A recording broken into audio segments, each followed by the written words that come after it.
stay for lunch, and after that he'll let her practice drive in the mall parking lot. Carl has mixed feelings about the driving part. Today will probably be the last time his aunt will ever drive a car, and it's his job to break that news. "Is that my car?" she asks. Humped over and thin, she holds to the arms of her walker.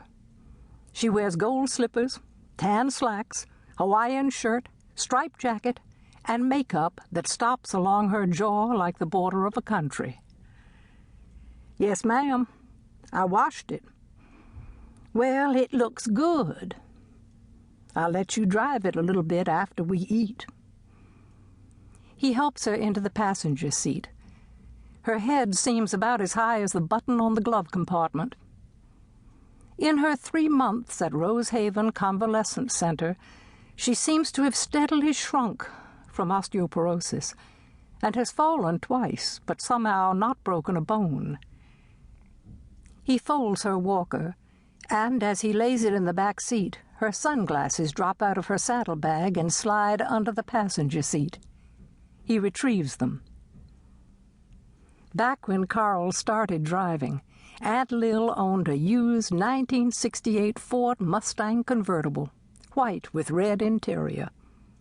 She let Carl drive it at least one Saturday night a month, as well as to his senior prom. At the mall, they park in their normal spot on top of the big 2-deck parking lot. In the cafeteria line, with tray rails to hold to, Aunt Lil doesn't need her walker. Carl folds it and takes it on his arm. This is a long lunch break for Carl. He's a contractor at Richardson's Superior Awning and Tile, and sometimes, on simple, straightforward jobs, he leaves his second-in-command, Juan, in charge of the other 4 or 5 workers. Aunt Lil chooses chicken chow mein without rice. He gets it with rice. Carl's Aunt Sarah, who died last year, once said that stopping driving was the worst thing she had ever been through, including 1, her husband's death, 2, her daughter's divorce, it was a bad one, and 3, watching her dog Skippy get run over. Aunt Sarah was the last living of all his aunts and uncles, besides Aunt Lil. She was the one who said that if she had known she was going to live as long as she did, she'd have bought a new mattress. Aunt Lil told that story when she bought her new mattress.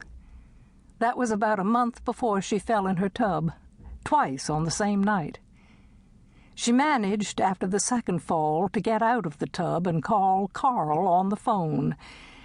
And that night was the beginning of her downward drift, her gradual failing of mind and body, a decline less abrupt than his mother's or Aunt Sarah's. On Aunt Lil's tray is a plate of chow mein, a biscuit, a little dish of broccoli with cheese sauce, and iced tea. On Carl's, chow mein over rice, fried okra, string beans, fries, cucumber salad, pecan pie, and a Diet Coke.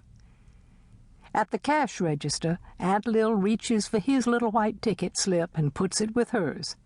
She'll insist that he pay with her MasterCard.